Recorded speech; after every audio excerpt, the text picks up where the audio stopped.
नमस्कार, beauty studio मराठीमध्ये पुन्हा एकदा स्वागत। आणि आता थंडी चालू झालेली आहे आणि मार्केटमध्ये जे मोठे आवळे असतात ते यायला पण चालू झालेले आहेत। तर आपण बरेच जण ते आवळे खातो, पण तुम्हाला माहित आहे का की आयुर्वेदानुसार ते आवळे आपल्या शरीरासाठी, केसांसाठी किती चांगले आहेत, त्याचे काय काय फायदे आहेत आयुर्वेदानुसार ते मी तुम्हाला आजच्या व्हिडिओमध्ये सांगणार आहे। चला तर मग आजचा व्हिडिओ आपण लगेच चालू करूया।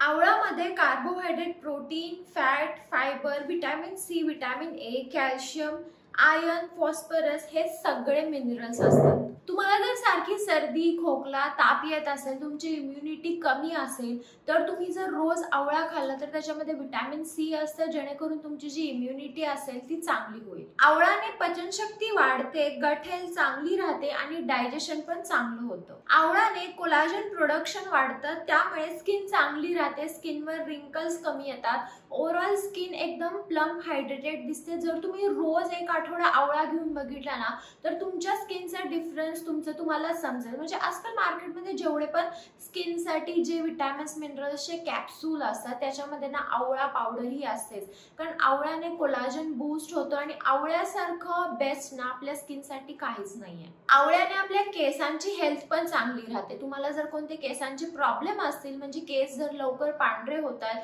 किंवा केस जर खूप जास्त गळतायत, तर तुमच्या सगळ्या केसांच्या प्रॉब्लेमसाठी आवळा खूप बेस्ट आहे। आपण मार्केटमध्ये जेवढे काही केसांचे टॅबलेट्स असतात त्याच्यामध्ये जर तुम्ही बघितलं तर त्याच्यामध्ये देखील आवळाचं एक्स्ट्रॅक्ट हे असतंच। म्हणजे तुम्ही कोणतीही स्किनची कॅप्सूल घ्या ना तर हेअरची कॅप्सूल घ्या, दोन्हीमध्ये तुम्हाला आवळाचं एक्स्ट्रॅक्ट हे असणारच। म्हणजे आवळा इतका पॉवरफुल आहे आपल्या स्किन आणि केसांसाठी।